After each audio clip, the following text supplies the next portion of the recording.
नमस्कार. मोहग्रस्त झालेल्या अर्जुनाचं मन वळवण्यासाठी श्रीकृष्णाला अथक प्रयत्न करावे लागणार आहेत हे कालच्या अध्यायामध्ये आपल्याला दिसलं. अर्जुन म्हणजे आपलंच एक प्रतीक आहे की जो साधं बाधक न विचार करता सतत छोट्या छोट्या गोष्टींवर अस्वस्थ होतो आणि पशु आणि परमात्मा यांच्यामध्ये त्याची अवस्था दोलायमान होते.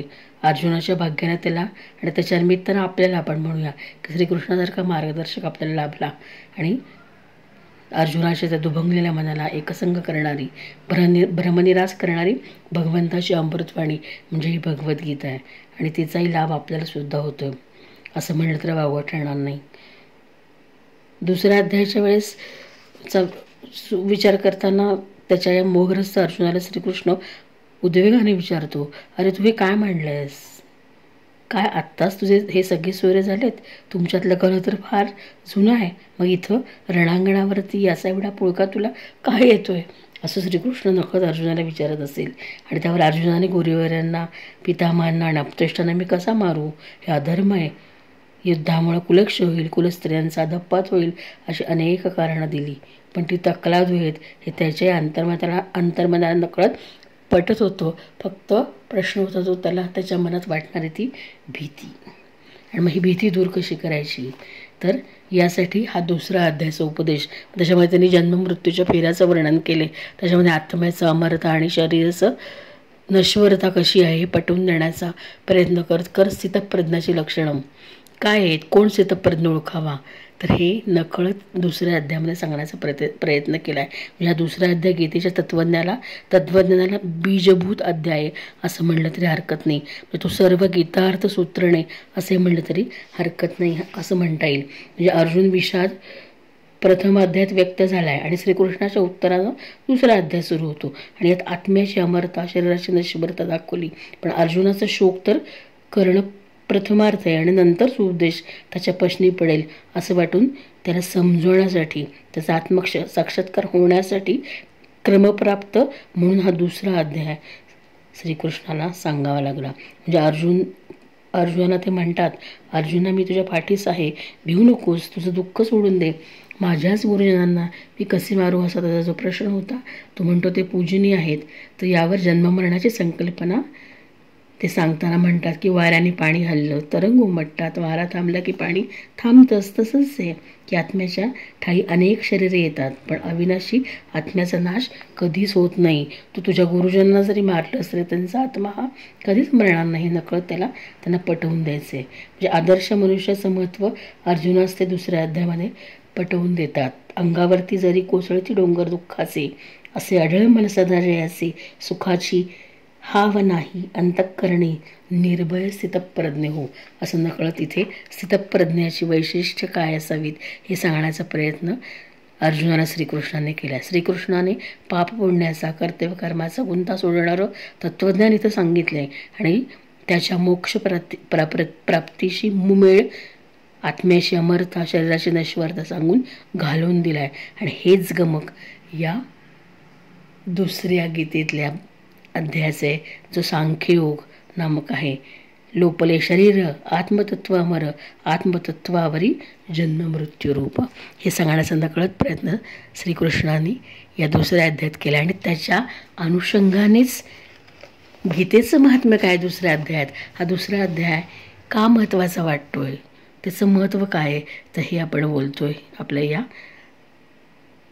या चॅनलच्या माध्यमातून. तर हा दुसरा अध्याय बोलताना श्री भगवान म्हणाले, त्याची कथा आपण सुरू करतोय. लक्ष्मीने विचारलं होतं, लक्ष्मी विचारते भगवानांना की तुम्ही त्याच्या मागची मला कथा सांगा. पहिल्या अध्यायाची कथा आपण बघितली, आज दुसरा अध्याय.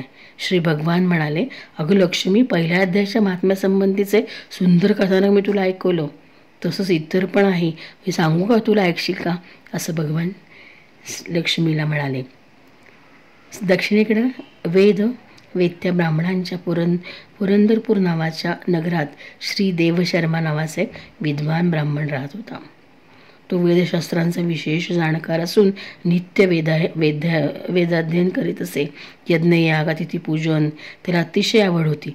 त्यामुळे तपस्वी लोकांना तो नेहमी अत्यंत आवडत असे. त्याने पुष्कळ द्रव्य खर्च करून अनेक यज्ञ केले, देवतांना संतुष्ट केले, परंतु त्या धर्मशील ब्राह्मणाला कधी कायम टिकणारी शांती मिळाली नाही, अस्थिरता, जे आपण अर्जुनाच्या बाबतीत बघतोय. त्यामुळे तो आत्यंतिक कल्याण प्राप्त करून देणारं ज्ञान मिळवण्याच्या या कार्यक्रमामध्ये किंवा या उपयोजनेमध्ये काय होतोय, थोडासा इच्छेनं नेहमी कमी पडतोय किंवा साधन सामुग्रीनिशी सत्यसंकल्प, तपस्वींची सेवा, शुश्रूषा करण्याच्या तो कमी पडतोय का, म्हणजे ही सत्कर्मे करताना तो कमी पडतोय का, तर असं वाटलं. आणि अशा रीतीने सत्कर्मे करण्यात त्याच्या आयुष्याचा बराच काळ निघून गेला. काही दिवसांनी त्याच्याकडे एक त्यागी महात्मा आला. तो आत्मज्ञानी, निरीश्य आणि शांत होता. तो नाकाच्या शेंड्यावर दृष्टी एकाग्र करून नित्य परमात्मे चिंतनामध्ये निमग्न होत असे आणि त्यामुळे तो नित्य आनंद विभोर होत असे. त्या नित्य तृप्त तपस्व्याला शुद्ध अंतःकरणाने नमस्कार करून देवशर्म्याने विचारले, महात्मन, मला आपल्यासारखी नित्य शांतिमय स्थिती कशी प्राप्त होईल, कशी मिळेल? तेव्हा त्या आत्मज्ञानी संताने सौपूर गावात राहणाऱ्या शेळ्या राखणाऱ्या मित्रवान नावाच्या धनगराची माहिती दिली. तोच तुला उपदेश करेल असे सांगितले. आणि हे ऐकून देवशर्म्याने त्या महात्म्याला वंदन केलं आणि तो वैभव संपन्न सौपूर गावाकडे निघाला. त्या गावाच्या उत्तर भागात एक मोठं अरण्य होतं. त्या अरण्यात नदीच्या काठावरील एका शिळेवर मित्रवान बसला होता. आनंदातिशयाने त्याची दृष्टी स्थिर होती. त्याच्या पापण्यांची उघडझाप जणू थांबली होती. परस्परांशी शत्रुत्व असणारे प्राणी आपापसातील वैर विसरून तिथेच एकत्र नांदत होते.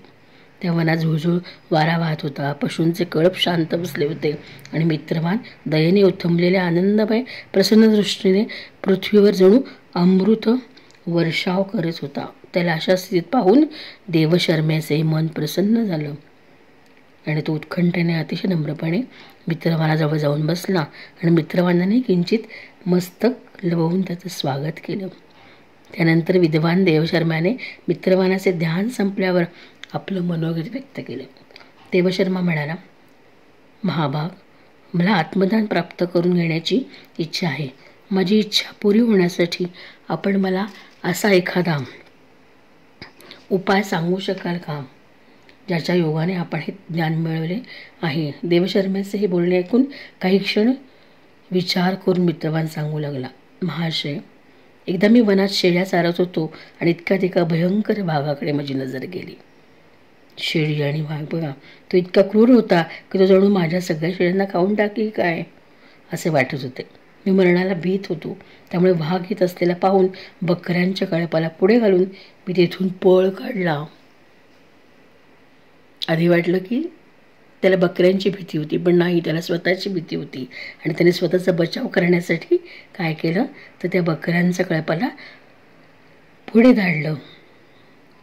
त्यामुळे वाघ येत असलेला पाहून बकऱ्यांच्या कळपाला पुढे घातलं आणि तिथून पळ काढला असं तो देवशर्माला सांगतोय. परंतु तिथील एक शेळी त्याच वेळी सारं भय सोडून नदी तीरावर असणाऱ्या वाघाजवळ जराही न घाबरता गेली.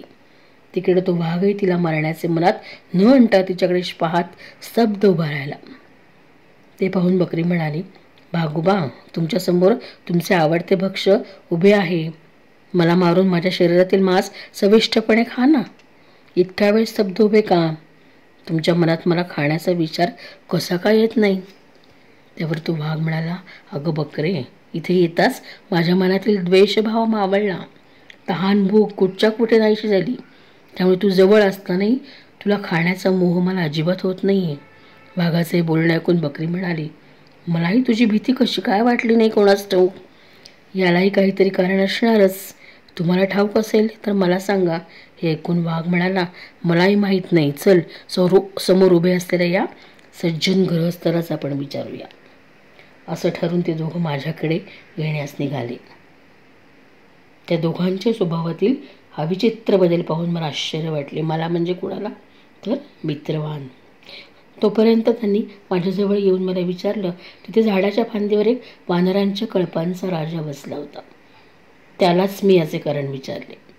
आम्हा तिघांना एकत्र आलेले पाहून वानर राजाने आदराने मला सांगायला सुरुवात केली. वाघ, बकरी, मित्रवान. आणि याला प्रश्न कोणाला विचारतायत? त्या वानर राजाला. मग वानरराज म्हणाला, धनगरा ऐक, या संदर्भात एक प्राचीन कथा आहे. या समोरच्या अरण्यामध्ये एक मंदिर दिसते, ते पहा. त्यात ब्रह्मदेवाने स्थापन केले एक शिवलिंग आहे. पूर्वी या मंदिरात सुकर्मा नावाचा एक बुद्धिमान महात्मा राहत होता. तो तप करीत असे, तसेच या मंदिरातील शिवाची उपासना करीत असे. तो अरण्यातील फुले तोडून आणायचा, नदीच्या पाण्याने भगवान शंकरांचा अभिषेक करून ती फुलं त्यांना अर्पण करायचा, त्याची पूजा करायचा. कालांतराने त्यांच्याकडे एक अतिथी आला. सुकर्म्याने त्याला खाण्यासाठी काही फळे आणून दिली व म्हणाले, महात्मन, मी केवळ आत्मज्ञानासाठी भगवान शंकराची आराधना करतो. आज त्या आराधनेचे फळ भगवंताने मला देण्याचे ठरवले असावे, कारण आपल्यासारख्या महापुरुषाने इथे येण्याची माझ्यावर कृपा केली आहे. सुकर्म्याचे हे मधुर शब्द ऐकून त्या महान तपस्वी अतिथीला खूप आनंद झाला. वानरराज ही गोष्ट सांगतोय, मित्रवान, वाघ आणि बकरीला. त्याने या जागी असलेल्या एका शिळेवर भगवद्गीतेचा दुसरा अध्याय लिहिला. सुकर्म्याचे मधुर शब्द ऐकून त्या महातपस्वी अतिथीला खूप आनंद झाला. त्याने त्या जागी असलेल्या एका शिळेवर भगवद्गीतेचा दुसरा अध्याय लिहिला आणि त्या सुकर्म्याला त्या अध्यायाचे पठण मनन करण्यास सांगून त्याला म्हटले, सुकर्म्या, या अध्ययनाने तुझी इच्छा आपोआप पूर्ण होईल. बघा, आत्मज्ञानाचं होतं त्याच्यामध्ये. इतके बोलून त्याच्या समोरच तो महात्मा अंतर्धान पावला. सुकर्म्याला या घटनेचं आश्चर्य वाटलं. त्याने या महात्म्याच्या आज्ञेप्रमाणे नित्य गीतेच्या दुसऱ्या अध्यायाचा अभ्यास सुरू केला. दीर्घकाळानं अंतःकरण शुद्ध होऊन त्याला आत्मज्ञान प्राप्त झाले. त्यानंतर तो जेथे जेथे गेला तेथील तपोवन शांत झाले. तेथील आसक्ती, द्वेष, थंड, ऊन, तहान, भूक इत्यादी द्वंद्वे त्याच्या मनातील नाहीशी झाली. इतकेच नाही तर त्याची भीती नाहीशी झाली. आणि दुसऱ्या अध्यायाच्या पठणाचे मनन करणाऱ्याचे सुकर्म्याच्या प्रभावामुळे हे सारे घडत होते. मित्रवान म्हणाला, वानरराजांचे हे बोलणे ऐकून मी प्रसन्न अंतःकरणाने ती बकरी व वाघ यांना बरोबर घेऊन त्या मंदिराकडे गेलो, जिथे सुकर्म्याने हा गीतेचा दुसरा अध्याय शिळेवर लिहिला वाचला त्या महापुरुषाचा. आणि त्याच्यामुळे त्या सगळ्यातनं मुक्त झाला तो. आसक्ती, द्वेष, थंड, ऊन, तहान, भूक द्वंद्वे त्याच्या मनात नाहीशी झाली. आणि वानरराजाने बोलणे संपल्यानंतर तिघजण त्या मंदिराकडे गेले. आणि तिथे गेल्यानंतर तिथे एका शिळेवर लिहिलेला तो गीतेचा दुसरा अध्याय त्यांनी पाहिला. म्हणजे मित्रवानाने त्याच्या अभ्यासाने मला हे ज्ञान झाले. म्हणून हे भल्या ब्राह्मणा, तूही दुसऱ्या अध्यायाचं मननचिंतन कर, त्यामुळे तुझी मुक्ती तुझ्यापासून दूर असणार नाही. हेच मगाशी आपण बोललो, मोक्षप्राप्ती. आत्मज्ञान झाल्यामुळं मोक्षप्राप्ती होते. भगवान विष्णू म्हणाले आपल्या लक्ष्मीला, प्रिये, मित्रवानाचा हा उपदेश ऐकून देवशर्म्याने त्याची पूजा केली व त्याला नमस्कार करून पुरंदरपुराची वाट धरली. तिथे एका देवळात राहणाऱ्या पूर्वी सांगितलेल्या महात्म्याला भेटून त्याला सर्व वृत्तांत सांगितला आणि त्याच्याकडून सर्वप्रथम दुसऱ्या अध्यायाची संधा घेतली. नंतर त्याच्याकडून त्यातील ज्ञान जाणून सुकर्मा नित्य मोठ्या श्रद्धेने दुसऱ्या अध्यायाचे मनन चिंतन करू लागला.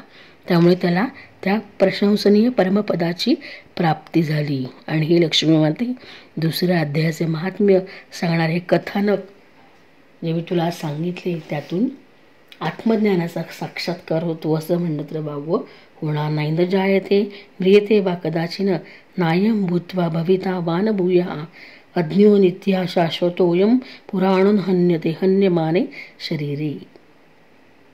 हा आत्मा केव्हाही जन्मता किंवा मरत नाही, अथवा असेही नाही की हा एकदा होऊन पुन्हा होणार आहे. हा न जन्मणारा, नित्य, शाश्वत आणि पुरातन आहे.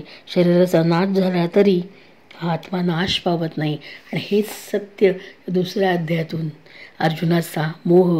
अर्जुनाची भीती घालवण्यासाठी श्रीकृष्णाने केलेला उपदेश आहे. त्याला आपण सांख्ययोग म्हणतो. आणि त्याचं हे गीतेचं महात्म्य का ऐकावा, तर आपल्या मनातील हे सगळे षड्रिपू, आपल्या मनातील आशा, निराशा, ही सगळी द्वंद्व आहेत, तहान, भूक, मोह, माया, आसक्ती, या सगळं भीती, या सगळ्याचा नाश व्हावा आणि कुठल्याही आपल्या आयुष्यात येणाऱ्या अडीअडचणीला आपण संयमानं, स्थिर संतुलनीय विचारांना तोंड देता यावं, हाच त्याचा उद्देश नसेल का?